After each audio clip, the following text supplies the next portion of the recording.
Dimond brothers are known for putting out some very controversial videos. But since this is a comedy channel, I would like to talk about their most laughable video to date, which is of course their video on magicians. This one holds a special place in my heart because I'm a fan of magic. I'm not a professional magician by any means, but I have been interested in magic since my childhood. There seems to be two arguments that go on throughout this documentary. And here's how I would put it charitably. So argument number one, these magicians must be using supernatural assistance because the tricks they perform are so good that they cannot possibly have natural explanations. Argument 2. We know that magicians use supernatural assistance because they openly tell us that they do. The problem is that their attempt to support these two arguments ends up being incredibly weak. So let's start with argument 1 first. These magicians must be using supernatural assistance because the tricks they perform are so good that they cannot possibly have natural explanations. I'm going to disprove this simply by showing several examples of tricks that Michael Dimond presents as examples of this. Things that are impossible without supernatural assistance. And I'm going to show that they are in fact possible. By the way, I'm going to be speeding up a lot of content here, stuff that Michael Dimond says as well as some of the solutions. So I'm going to actually leave a playlist in the description that has all the clips that have been used in this video in case you want to go and watch something at normal speed, or perhaps the explanation wasn't clear because it was very quick. But for the sake of keeping this video as short as I possibly can, I'm going to speed it up and also be very efficient with the clips I use. For example, there is no way without supernatural assistance that cards can instantly appear in someone's hands out of thin air. What's interesting about this is that a lot of the tricks in this video range from simple party tricks, things I learned in middle school, to well-known stage methods, tricks that have been performed for a very long time that most people are familiar with. Also some more clever tricks, though still tricks with natural explanations. They could only perform these signs and wonders with the assistance of spiritual forces. It's going to grab hold of this here and slide it out until it's in a palm. Now I'm going to come back up. I'm going to square this card up with this finger. I'm going to come back over it, cover the card completely, and then I've done the change. Okay, now this is going to take some practice to get it down smoothly and be able to do it. I will provide overwhelming evidence that most of the top magicians, whether they know it or not, are possessed, and that they are certainly assisted by demons or fallen angels. You don't know what you're talking about, do you? When they seem to disappear into thin air, they didn't. Instead, he holds them using a compact disc vanish retention technique. To execute this technique, the magician holds the discs horizontally with his thumb and index finger and shields them with the back of his hand. Once the discs are held in retention, they are not visible to the audience but can be seen once he releases them from retention. The magician did this continuously and in quick succession to trick the audience into believing that the discs magically disappear and reappear. As he continues his illusions, he makes the discs appear consecutively and drops them on the ground until he is left with one. While he holds this CD in his left hand, we notice him reaching the side of his jacket with his right hand. The magician grabs two huge overlapped discs with his right hand and drops the regular size CD to the ground. To make it seem like the overlapped CDs disappear, he holds the discs with his right hand and grabs confetti under the left side of his jacket. Thereafter, he holds the discs with the retention technique against his chest with his left hand and throws the confetti into the air with his right hand. Subsequently, he reveals one of the overlapped CDs and presses the other against his chest behind it like the aforementioned technique. As soon as he pulls the disc in his right hand into retention, he reveals the one held in retention in his left hand. He performs this trick continuously. Here's the thing too, if these magicians are really capable of making objects appear out of thin air, why do they always choose, cards or, CDs, things that are thin that can easily be hidden? If it's actually being produced out of thin air, why aren't they making loaves of bread or bowling balls appear infinitely, if that's really what they're doing? Most of them became possessed by attempting to contact spirits or by fooling around with the occult. All I'm doing is I have something I'm holding inside my jacket and it goes up around to my neck and I'm just shoving it up. But you're gonna bottom out, you're gonna come to here and it's as far as you can go.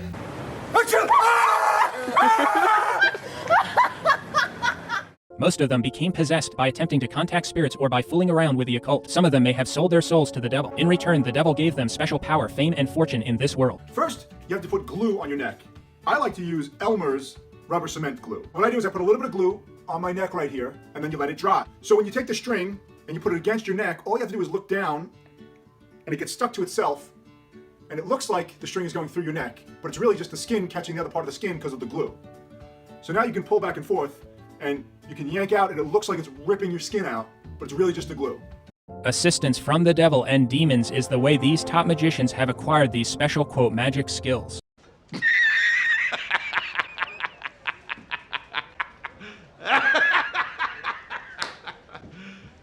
You serious? You can see he appears to maneuver an invisible thread around his forehead. And as soon as he spins the ball, the distance between his forehead and the ball remains consistent, and the ball only moves when his forehead moves. The thread moves around his thumb and connects to the steel ball at this moment. You may be wondering how come the performer was able to move his fingers around the levitating ball. Well, in reality, he is not actually moving his fingers above the ball. Instead, he is moving the fingers diagonally around the ball. And the finger movement that he does around the ball at this particular moment is pretty obvious.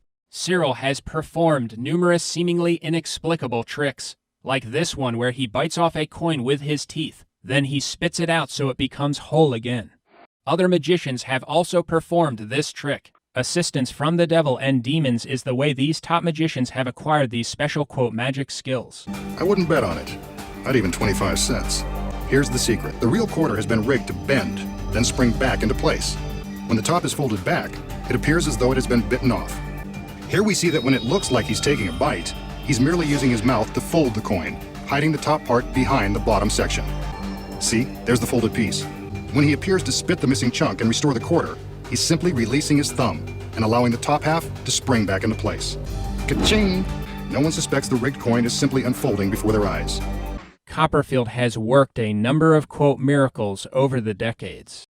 Copperfield also walked through the Great Wall of China. During this event, the camera never cut away at any time.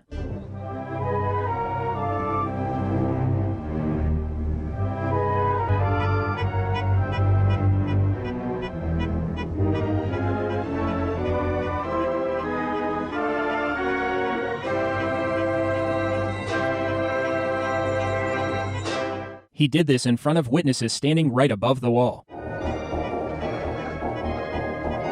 Before Copperfield decides to come out completely on the other side of the wall, he only puts his hands through the wall. He then puts his hands back into the wall.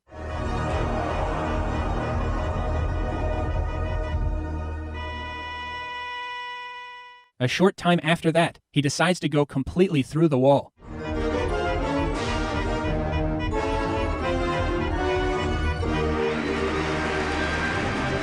He is then congratulated by the witnesses who saw what he did. You know, there has to be an explanation. Here are the secrets. When the magician is showing us that the containers are real, he's not lying. They're genuine and solid steel. Therefore, he couldn't really pass through them as his shadow suggests. What you don't know is that a double is hidden beneath a trap door in the platform. As soon as the shade is in place, the double opens the trap and gets ready for his secret roll. We see the magician climb the stairs. The beam of light is focused to shine brightly on the shade, but allows a narrow place for the double to hide. When the magician steps into the fabric cube, he takes the double's place and the double steps forward. The switch is seamless, and the shadow appears to be the magician's. Meanwhile, he's busy slipping through another trapdoor and down into the stairs he used to climb up onto the platform. While we're looking at the shadow, we don't even notice his escape into the staircase. Once he's inside, he's ready to be wheeled to his final destination on the other side of the wall. Whenever magical assistants are wheeling stairs around, you can be sure someone's hiding inside. On the front of the shade, we see the shadow of the double appear to melt through the steel wall. From above, you can see the double's choreography as he mimes melting into the wall and then simply curls up into a ball where he won't be hit by the light. But from the front, it appears he's passing right through the steel. Next, he climbs back into his secret hiding place so that the cube is empty when the shades are removed. The audience believes the magician has melted into the steel wall, but his double is just hiding in the platform. Meanwhile, the staircase, with the magician hidden inside, has arrived on the other side of the wall. While he's making his way from the staircase into the platform, his assistants are distracting us with their own sleight of hand. Remember the cloth panel they held against the steel containers? When you look closely, you can see that only one of each assistant's arms is visible. That's because their other arms are hidden behind the panel, with their hands pushing on the fabric. The effect of the hands pushing on the fabric is so startling, the audience doesn't even stop to think it could be the assistant's hands and not the magician's. As soon as they get the signal that the magician is safely inside the platform, they remove the panel and attach the shades to the cube. When the shades are up, the magician climbs out of his hiding place and makes his way to a dark corner, carefully avoiding the beam of light. He holds up his arms and walks forward, creating the illusion that he is rematerializing, melting through this side of the steel containers. This is when some serious acting lessons would really pay off. Wall-to-wall magic. And now you know the secrets. During his TV appearances, Copperfield would also ask the viewing audience to participate in his acts of sorcery. He's not kidding. In fact, when we do this, it's the first time where you at home are going to actually participate in an illusion. And it's important that when we ask you to get out of your chairs and actually touch your TV screen. And if you do, you're going to experience something really, really incredible. Later, you will be asked to touch your television screen and take part in an illusion with David Copperfield. Follow his instructions and you'll experience the magic right in your own home. Get ready to touch your television screen and experience the magic right in your own home. It's your turn to get into the act. The only thing I ask you is to come up to the television, close enough to touch the screen. It's important that you can touch the screen because you're going to feel and experience something totally amazing. They seem to be really upset by this interactive trick. Of course, they don't actually show the trick in the documentary, but lucky for you guys, you can find it easily on the internet. So I'm not going to make you watch the entire thing, but in essence, it's one of those tricks where you pick a number, and then he asks you to do a series of steps, and no matter what number you pick, you always end up on the same number. In this case, I believe it's the number 6. It's a pretty simple algorithm that gets everyone to land on 6. And apparently this is demonic? I don't know. I mean, if everyone's landing on 6, no matter... I mean, I honestly do not know how Michael Dimond can think this is a cult. We're on the 6. In his book Mysterious Stranger, Blaine talks about a magic act he performed when he took a homeless man's cup of coffee. Blaine described the event, quote, "Holding it in both my hands, I muttered some weird incantations and the coffee in the cup turned into coins." First, he casually shows us that the coffee cup is ordinary. It's not. Concealed inside is another smaller cup. This cup is just large enough to fit below the coffee line. A sponge has been cut to fit inside the outer cup, which has a small hole in the bottom. This hole, no bigger than his finger, is one of the keys to the trick. The small cup, filled with coins, goes into the outer cup, on top of the sponge. Finally, the cups are topped off with some coffee. When the magician places his right hand behind the cup, he's placing his finger inside the hole. The small cup rises, causing the coffee to spill over its sides and down onto the sponge. Now, only the coins are visible. And that's how he fools us on his coffee break. In face changing, what look like masks instantly appear on the faces of the performers. The so-called art form of face changing originated in China. Yeah, it's rewind time. You can see the mask is going down. Yeah, I mean, it's very quick. That's a fact. And cameras normally record at, 30 frames per second. So what happens when you record one with a high frame rate camera? What's really happening is that the masks are actually disappearing instantly. That's why, even to this day, no video camera in the world has ever picked up even one clue as to how their, quote, masks are changing. So yeah, just because a camera at 30 frames per second wasn't able to catch it doesn't mean that it's not happening through a physical mechanism that's quicker than the eyes, which is proven by the high-speed camera. No video camera in the world has ever picked up even one clue as to how their, quote, masks are changing. If someone believes his process of changing the masks is natural, he would have to be storing them somewhere, right? But face changers like Quan take off their hat after their performance. So where are they storing the masks? We're not saying that the masks go into the hat, first of all. Well, according to the video, it goes into a part of their suit below their neck. Michael Dimond is just assuming that there's no explanation. He's just being very lazy here. Notice how tight the outfit is below the neck. Obviously, the masks aren't being placed there either. How tight the outfit is. Like, you're not wearing the outfit. You don't know how tight it is. There's plenty of room for thin silk masks to be hidden. Now, what's interesting is that they removed the Chinese face mask portion of the video in the 2020 version and going forward. So they took this out, which I can only assume is because they realized they were wrong about this. However, they still kept it in the 2017 version, which is still available. So regardless of what the reason is, it's either cowardly or it's outright just deceptive. And they never retracted their statement, and they never apologized to the Chinese face mask community for accusing them. Yeah, I think Michael Dimond needs to apologize to these people, as well as pretty much everyone else in this documentary. In reviewing footage from the top magicians in the world, one discovers that they perform many of the same kinds of false miracles. This includes various magicians putting their bodies in positions in which they should fall over, but they don't. A spirit must be assisting them in order for them to do this. What? Bro, what are you talking about, man? A shoe Jackson designed and, along with 2 partners, patented in 1993. It's described as a method and means for creating anti-gravity illusion. It works because of a special cutout in the shoe's heel. It hitches onto rods that, when needed, come up through the stage floor, all but nailing down the dancers. To support his full leg, the heel is connected to the steel-framed dual leg brace that locks out when he is just about parallel to the surface. This locking mechanism, combined with the heel mechanism, supports his body weight and shifts his center of gravity away from his upper body.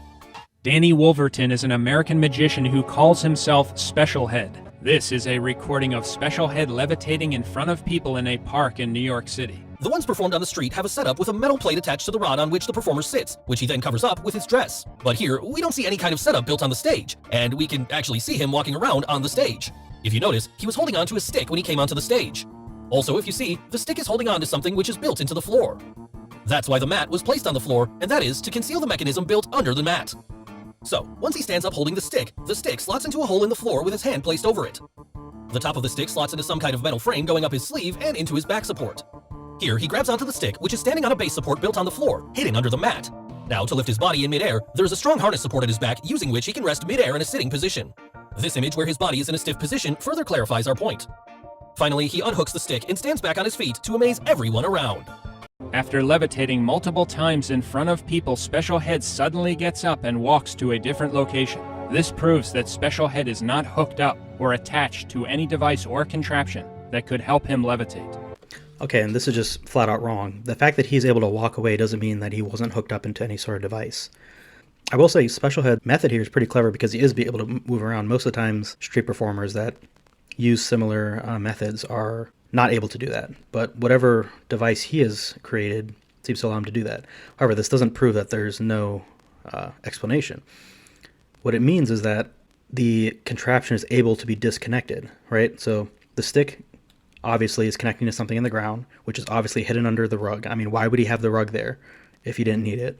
It would be a much better performance if he didn't, right? Is Michael Dimond claiming that he's literally levitating? If that's the case, why does he use the cane? Why does he wear the baggy clothes? Why does he have the rug? Why doesn't he literally float over concrete like he's doing supposedly? So it's obviously connecting into something, and you can tell when you see this, the way he gets into position, it's very deliberate where he's putting it. And of course it runs up his sleeve into some sort of brace in his back, but it connects in, and it's, you can disconnect it and walk away. And what's interesting is at the end of his performance, every time you can see his feet go to the ground first, then he's able to pull the stick up out of place so that the stick can collapse. Because the stick is it's physically not able to collapse while it's in that position. He has to make contact with the ground with his feet in order to pull the stick out, and then he'll pretend to fall over. So it's obviously in a position there. And of course he does this version with a person. I don't know exactly, it's the same sort of method. Obviously this spectator is in on the trick, and the brace is going through his clothing into the ground. Of course he's doing it on sand, right? He only ever does it on sand or gravel or with his rug. He'll never just do it on, concrete, which tells you that there's obviously something going on underneath. That's the thing here too. Michael Dimond never, in any of his, obviously he's not really thinking critically here, but I've noticed that he never considers the possibility of either camera tricks, first of all, but even just the thought of like, hey, maybe the spectator's in on it. Like, that just never crosses their mind. It's like, no, like they won't even consider that. When those two things alone pretty much answers every trick that you can't immediately know the method of. It's like, well, I don't know the method, but a fake spectator or camera tricks would explain it. So like, some people who look for any reason not to believe in a spiritual world also claim that people who levitate like Special Head use a brace underneath their shirt that enables them to perform these feats. These objections are ridiculous. However, to refute even that, Special Head has levitated without a shirt. Of course, the diamonds don't actually show you the whole video. We can see here that in this first part of the video, it's no different than the standard explanation, right? We can see visually here. Now, as the camera moves, the cameraman conveniently passes by a tree to obstruct the view and allows for a cut, basically. And he didn't perfectly go back to the position he was supposed to be in. You can tell by where his hand is. So obviously they switched a method after that point. You can see right here, that part is where the mechanism now is. And you'll notice that the camera movement is very deliberate to never show it. You can see he's lifting it up over as he's coming around and deliberately blocking that part. Also, you can see here his hand, the light source is only covering his hand, right? But before passing by the tree, the light source also covers part of his forearm. So, yeah, it's evidence that they had a camera change. He was supposed to go back into the same position. He didn't do it perfectly. It's a good trick. It's Special Head is good at what he does, but if Michael Dimond is claiming that he's like literally floating here, why is the cameraman not just doing an honest 360 without passing by trees, without obstructing the view, and not doing it like at night in a dimly lit area? So again, this is just Michael Dimond coping as usual. Now he goes on to talk about this other lady who does pretty much the same thing Special Head does.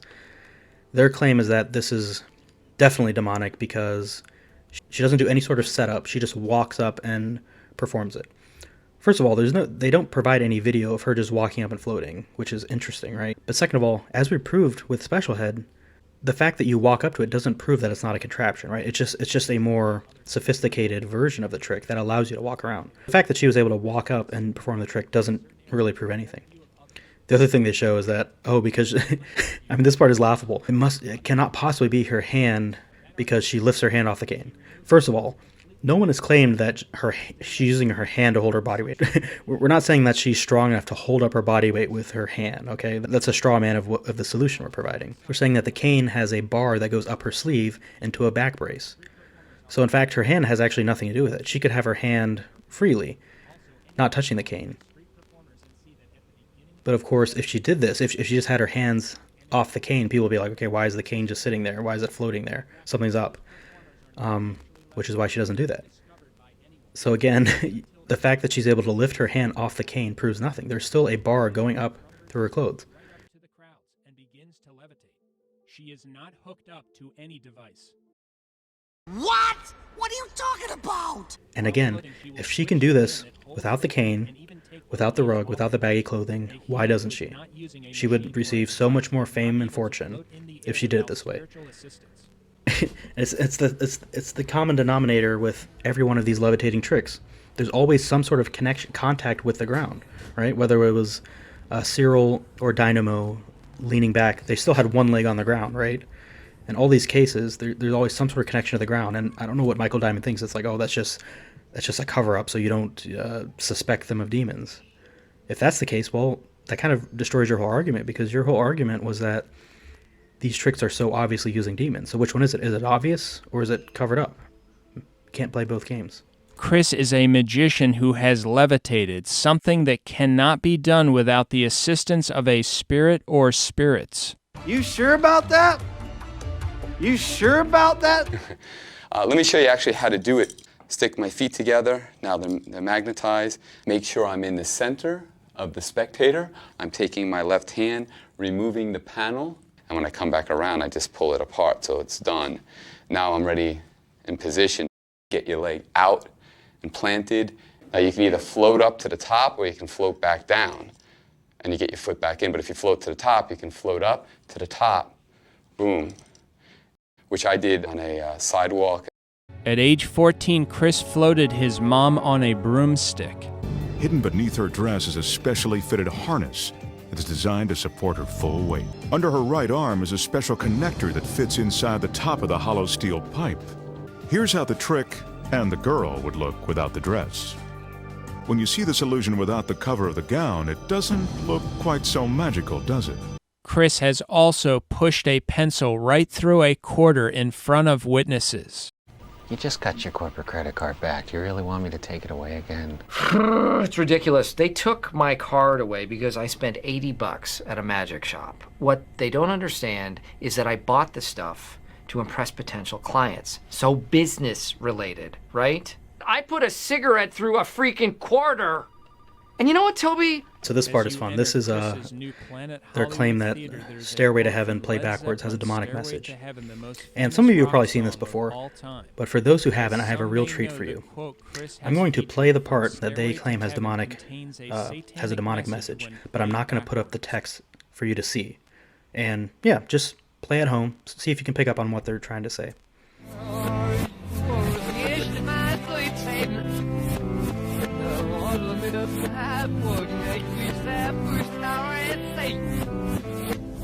Did you get any of that? If you really tried hard, you might have picked out the word Satan, but it's interesting that they have to put up the words to prime you for it, right? And here's a great video just kind of explaining that phenomenon. If you play anything backwards, it does legitimately sound creepy as hell. Yes. And if you told me beforehand, like, hey man, you're about to hear Satan's voice, I'd be freaking out. And I'm sure I would hear Satan's voice. Now, the Beatles popularized it during Rain. They were doing it intentionally. Sure. But then people started listening to all of their other tracks and hearing messages. That's where the whole Paul is Dead thing happened, right? Precisely. So that was a case of urban legend meeting pareidolia and apophenia. Pareidolia is finding signal where there is no signal, right? Exactly. So let's say you got a bunch of clouds, you see the face of Satan in there. Apophenia is interpreting the face of Satan in the clouds to mean that you should go out and murder people. Is that right? Right. With the Beatles, everyone started listening and hearing all of these other things, and it spread everywhere. There was a DJ in 1981 who started playing Stairway to Heaven and saying, no, there is a very clear backwards message. We'll be the judge of this.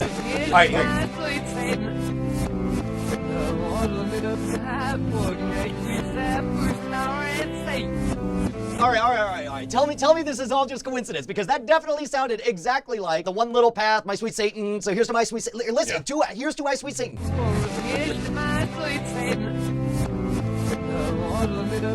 That clearly was Satan talk right there, and it matched word for word from what I saw. How is that just pareidolia? You telling me we just found signal and noise? If we were listening to that song backwards without having these words on the screen, we probably wouldn't hear anything but a bunch of noise, but it's priming. We're being told what we're supposed to hear, and of course we're hearing it because it all adds up. It's capitalizing on two different parts of the brain. It's utilizing those to make you hear something that otherwise you would just hear noise. And this video is perfect because it primes you as you watch. So it seems like one way to prove this would be to take something that definitely has no meaning and ascribe something to it. You got an example? There's a band out of Austin called the Draculas. Yeah. Pull up Gain Ground. All right. So let's go ahead and pull it up reversed. Here we go. You know.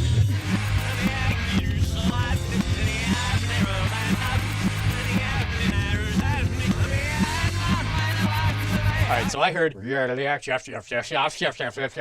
Exactly. All right, let me try again.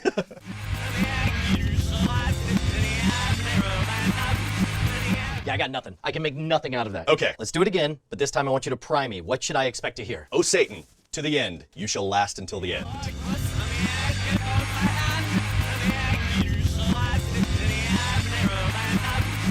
It's clearly there, right? Oh, hold on. Let me hear that again. Okay, what dark part of your brain found satanic lyrics in this? You sat down and you're like, okay, I'm just gonna listen for the word Satan. Yeah, that was actually the cue that I was looking for. I found that this morning before I came over here to record. All right, that's terrifying.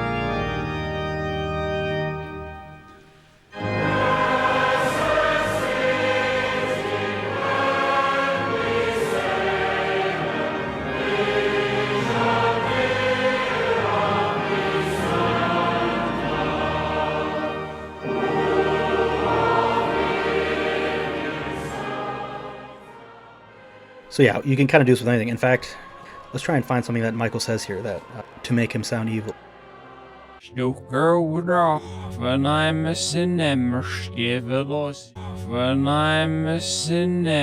what have I just proven with this whole compilation of tricks?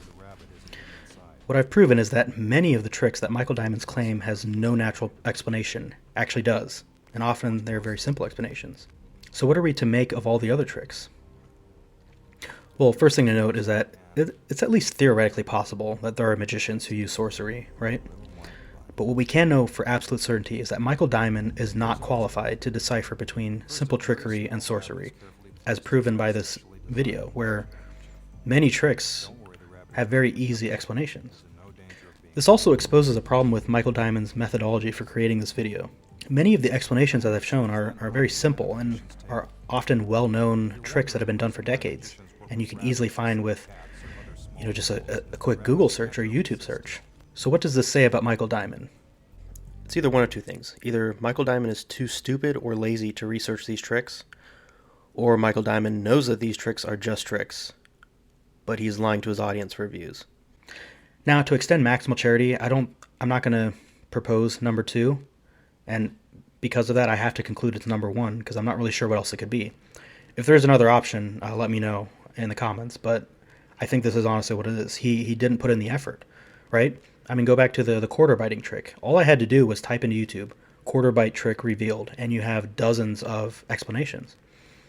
So why didn't he do this? Why did he watch a video of, David Blaine biting a quarter and just immediately say, that's got to be demonic? And again, I think it's funny that he never considers visual effects or fake spectators as being part of the solution. It shows a laziness in his effort. And I'm calling him out for it. I'm telling him he needs to repent for his accusation. St. John Bosco, the patron saint of magicians, was a magician himself. He performed magic tricks. He even sometimes used it to illustrate theological points, like when he turned 3 ropes into 1 rope to talk about the Trinity. Putting aside if there's any sort of Trinitarian heresy there, I have no idea, or if it's a oversimplification. But beside the point, I don't think the Dimonds would ever accuse St. John Bosco of using prohibited art forms or anything like that. And what's funny is I bet if any other magician did this trick today, they would probably claim it's like a mockery of the Trinity because, 3-1, obviously it's a mockery. But I digress. All right, so what about argument number 2 then? We know that magicians use supernatural assistance because they openly tell us that they do. This one is a little bit trickier to explain, but I'm going to do so anyway. What are we to make of all the magicians who claim to have supernatural powers? You know, maybe they say, you know, I feel energy in this room as I'm doing a trick, or they outright just say, like, yeah, I have spiritual assistance for this trick. I think this is certainly something worth investigating. Unfortunately, Michael Dimond again fails to do so appropriately. First, we need to make the distinction between what a magician says on stage in character versus what they might say off stage, right? Because remember, a magician at the end of the day is playing a character. They're being an actor, right? They're not just being themselves up there. So many magicians claim to have powers during their act because it's kind of just, you know, par for the course, right? What else are you supposed to do? It would completely take the enjoyment out of the entertainment if he prefaced every trick by saying, now I'm going to show you something that involves sleight of hand, misdirection, and gimmicks, and then I'm not going to tell you how it's done. That would kind of ruin the purpose, right?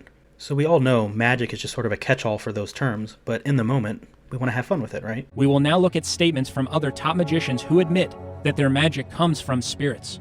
David Copperfield is the most famous magician in history. Copperfield has openly admitted that spirits are solely responsible for some of his magic. So there's two interesting things from David Copperfield on here.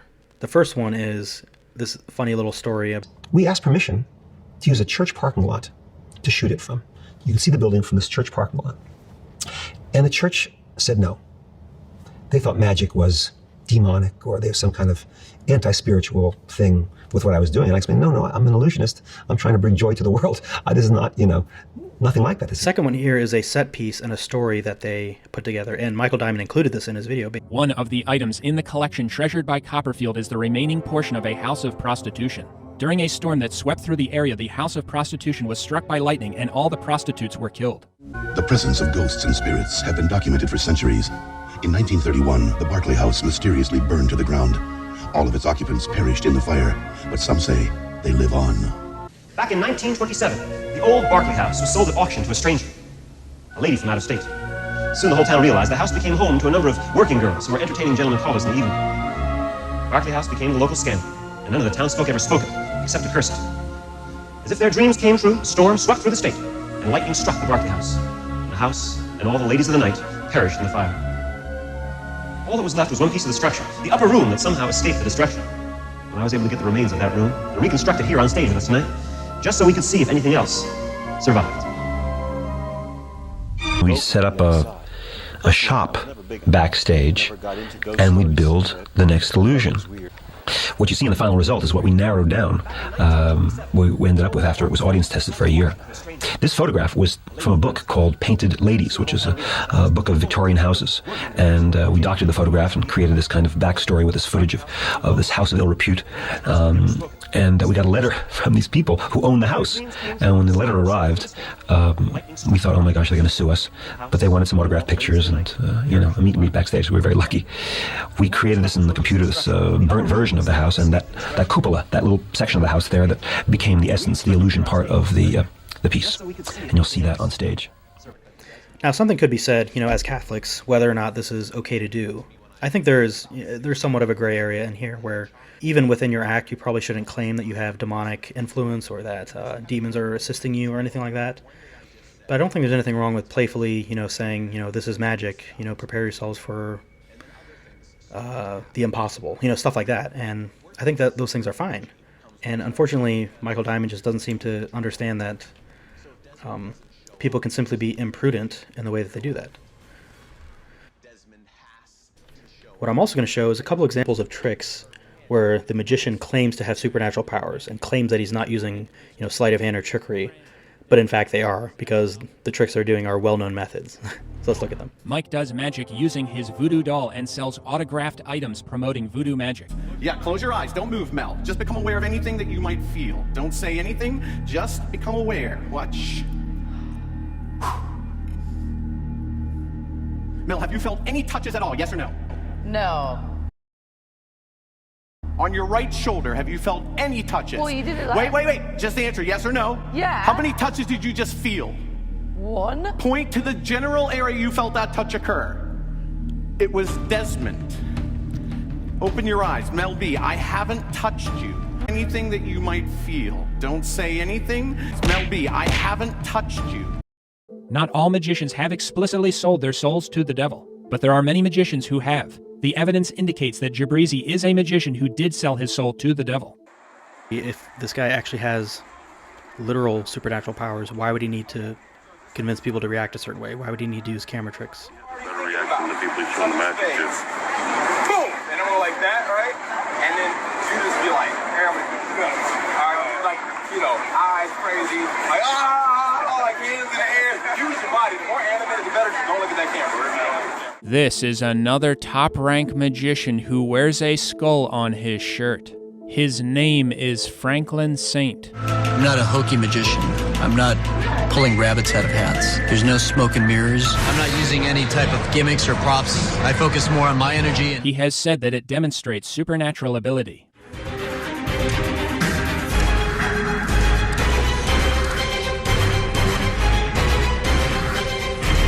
You're wondering if you took the red pill or the blue pill. And that was an open thing, and now it's totally closed. Oh, yeah. And it was bent, and then he unbent it. Yes, that was supernatural.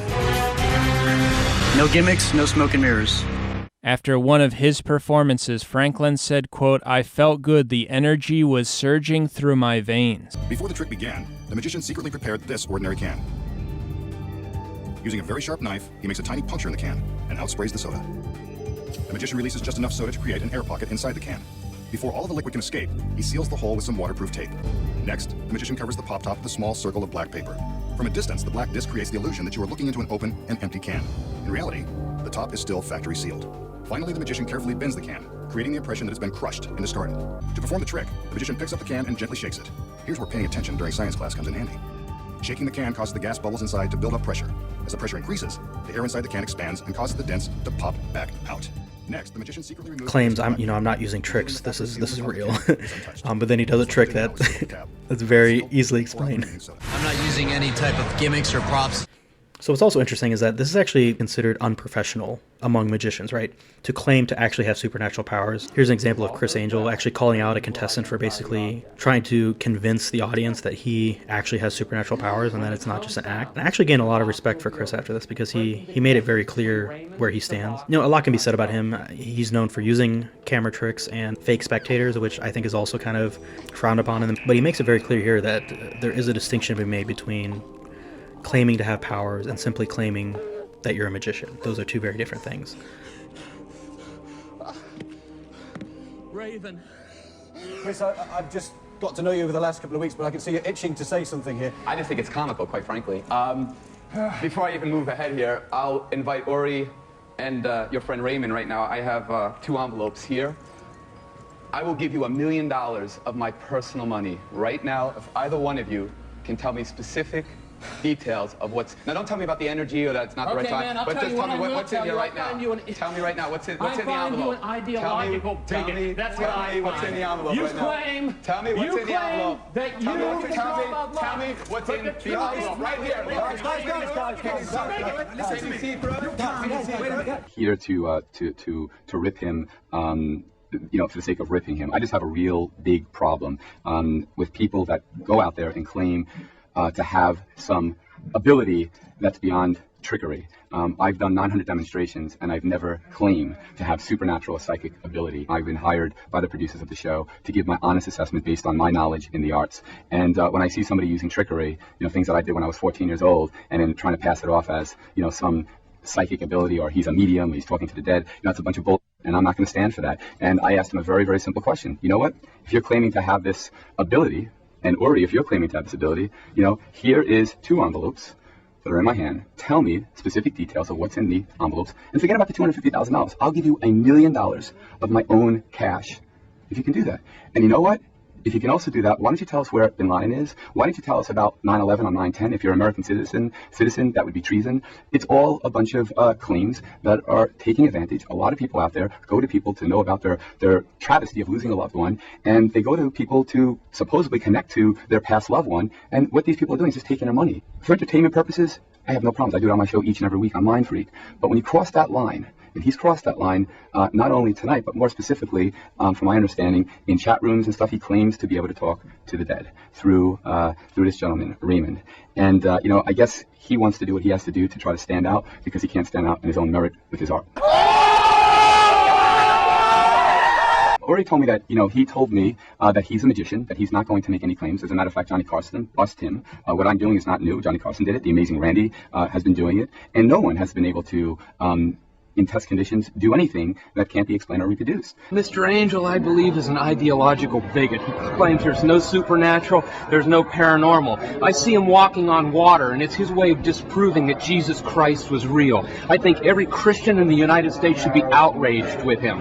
That's my personal opinion. We can see here now Chris Angel, as well as earlier we saw David Copperfield.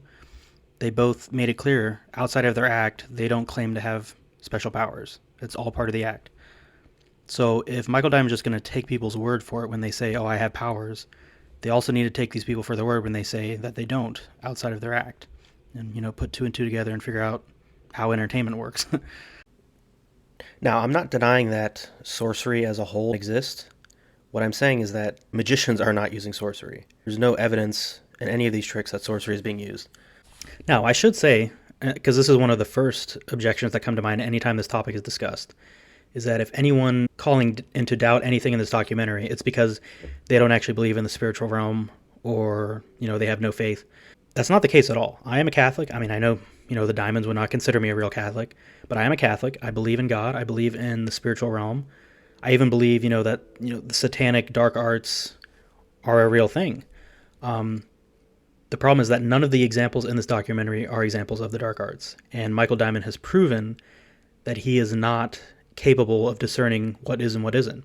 Because at the end of the day, he's saying, I don't know how this trick is done, so it must be the dark arts. And he's relying on his own, not only fallible interpretation, but also untrained interpretation. Because as we can see, he doesn't even know the basics of magic, right? Many of these tricks are tricks that I did in middle school, right? Or just simply something you could look up on the internet. Now, is it theoretically possible that a magician is using sorcery to perform his tricks? I mean, sure, why not?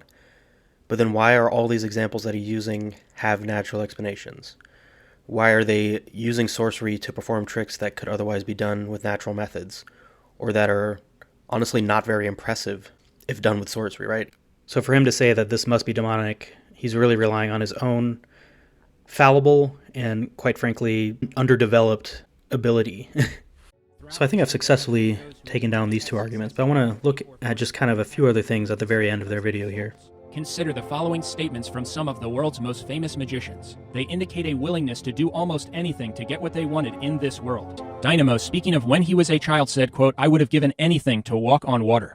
I really want people to believe in my magic because then anything is possible. At the end of his book, Dynamo says, quote, I'm not meant to be able to walk on water or fly through the air, but I do. I'd urge anyone else to truly believe they can do whatever they want to. Nothing is impossible. As mentioned earlier, Dynamo's 2013 book is called Nothing is Impossible. The Bible also uses almost the exact same words. However, the big difference is that it says nothing shall be impossible with God. God is the only one with whom all things are possible. The limited signs and wonders performed by these magicians with the help of the devil are simply what God allows them to do, because he gives men free will and allows them to be deceived and used by evil spirits.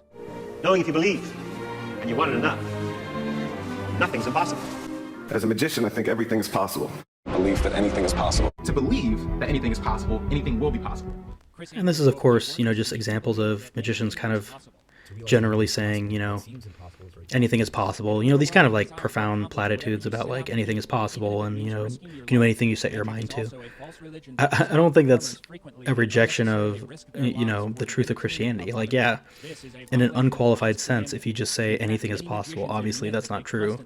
But I don't really think that's what these magicians are saying. They're just trying to be motivational, trying to be profound. I get to do what? Darren Brown's acts of, quote, entertainment included risking his life playing Russian roulette on live TV. Brown put the gun directly to his head while pulling the trigger, attempting to avoid the one loaded chamber. I like how they just assume here that Darren Brown literally just like guessed on what he was doing there. Like, obviously not.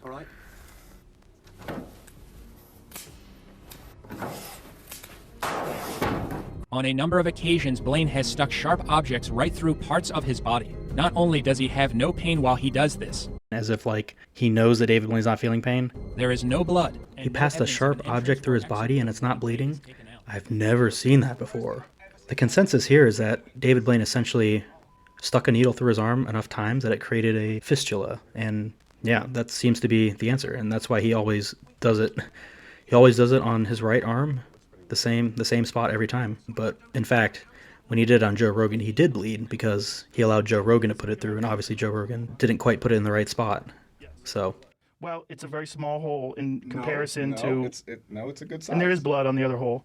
Oh. And then of course they go on to show this video of, you know, a man did the same thing, which of course is where David Blaine got the inspiration. I mean, in fact, he showed this video on Joe Rogan before he did it. So the fact that this is a medical phenomenon that David Blaine is taking advantage of, I don't see the connection between that and the occult.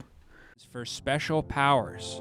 On his YouTube channel, he says you can, quote, become a living god, and on his website... All right, so we have this guy this guy actually is a literal Satanist, and yeah, the guy, whether he's a real, like, Satanist who actually does stuff, or he's just like a con artist who tries to get your money, I don't know, and I'm not really interested in looking that up because I'm not trying to open myself up to the occult.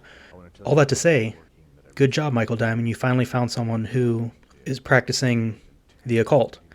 But this guy is not a magician, right? He's not a stage magician. There's no videos of this guy going on stage and performing card tricks. If he did, if he claimed to be an occultist and then he performed card tricks that have obvious solutions, then I would conclude that he's, yeah, a con artist. But the fact that he doesn't do that, I just don't understand how this is relevant to the video. This in no way shows that magicians are using black magic, because these are just two separate things. But then even something as innocent here as David Copperfield claiming to be in control of the weather was obviously just a joke. Very good. It's warm out. Thank you for the weather. You can give me credit for the weather because, you know, I'm a magician. I could make it happen if you want to give me the credit. That's true.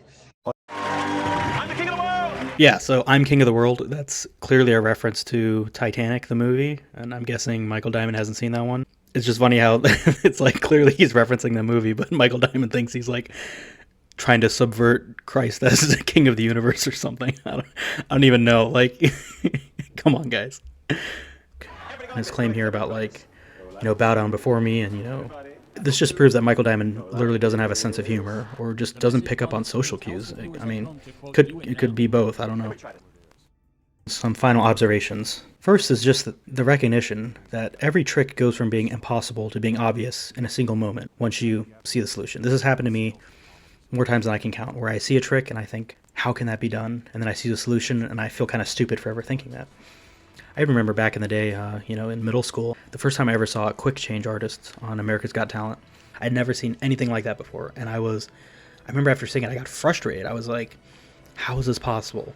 And my mind went to, honestly, it did go to the black magic. Like, this has to be, like, I have no idea how else could this happen. It has to be black magic. But what's funny is that that's basically what Michael Dimond is doing here. He's frustrated that he can't figure out the trick. A very, you know, immature response, but, you know, one that you would expect from a teenager. There are countless tricks that you will watch and you will not be able to figure out. You just can't, like, I have no idea how that could possibly be done. Then you see the explanation and it all clicks and you're like, wow, how did I fall for that? Or it might be like, wow, that was extremely clever and well thought out. That's why it fooled me. But either way, simply being fooled by a trick is not evidence of the demonic. So what should I expect from Michael Dimond if he were to view this video? Well, first, I hope that he would apologize for his accusation against all these magicians. At the very least, the ones that I exposed, if not all of them. Because as I've shown, the point of this video is not just to expose a handful of tricks and say these ones are clear. I'm trying to show the pattern, which is that all of these have natural explanations, even if you don't necessarily know the method. So my hope is that Michael Dimond takes down these videos, issues a public apology and retraction, because this is what a virtuous Christian would do. This is what a true Catholic would do, right? I'm not going to hold my breath on that. I've never seen the Dimonds issue a retraction. I've seen them put up videos and take them down later, make predictions that end up being wrong that they take down, or, you know, whatever it may be. But I've never seen them, you know, admit to a mistake, which I think just shows the pride that they have. I wanted to just point out something interesting. I learned recently that Vatican Catholic vets all of their comments on YouTube. And if you don't believe me, just try it right now. In fact, I'll do it on this video, but you can try it yourself. Go to Vatican Catholic, find a video, put in a comment, make it, you know, a very generic positive comment, post a comment. You'll be able to see it on your own account, obviously. But if you switch to a different account and you try to view the comment by going to the sorting by newest, you won't see it. Because again, all comments are held for review. Because of this, all the comments on their videos are either positive, or if they are a negative comment, they always have a response from the channel, right? Anytime, you won't ever see a negative comment that's unresponded to by them. What should be the takeaway from this video? I mean, one, I think anyone who's being honest will see that their video is absolutely ridiculous and quite laughable. But suppose you're someone who follows Most Holy Family Monastery, or you've been very impressed by some of their videos, or whatever you might say. What this should show you is that Michael Dimond, the quote superior of the quote last Benedictine monastery on earth, is extremely gullible, doesn't understand magic, has poor judgment skills in this area, which could extend to other areas. If this person has this bad of a ability to judge and to discern and to have just basic researching skills, is coming to such a wildly inaccurate conclusion, do you really trust anything else he says without fact-checking it into oblivion, right? You might have seen other videos by either Michael or Peter Dimond that seem very convincing, and they even might throw out quotes or citing their sources. You need to go back and actually read those sources to verify if it's true. You need to see if it's been pulled out of context, if it's been twisted, or if their interpretation of it is flawed. Simply taking them at their word and trusting their judgment is something that no one should be doing after seeing this video. So the last thing I'm going to do is, anytime you criticize Most Holy Family Monastery, you inevitably get comments saying, why don't you debate Brother Dimond? I would happily debate Brother Michael Dimond, or if he doesn't want to, then I guess Brother Peter could. On this topic of are modern stage magicians using occult powers, or however you want to phrase the debate resolution, I would happily debate this. Though I think if they watch this video, they'd have to be a fool to go in the ring on that issue with me, because I've already completely destroyed this video. Honestly, I don't even know if they'll keep up the video after seeing this. I think a smart person would take it down to not risk further embarrassment. They'll probably take it down, scrub it from the internet like they've done with other videos where they prophesy something that ends up not happening. They take the video down and they copyright strike anyone who puts it back up. So if they go that route, I understand why they did, and you guys will all know why they did. But that would be pretty cowardly to take it down and not apologize to all the magicians that they accused.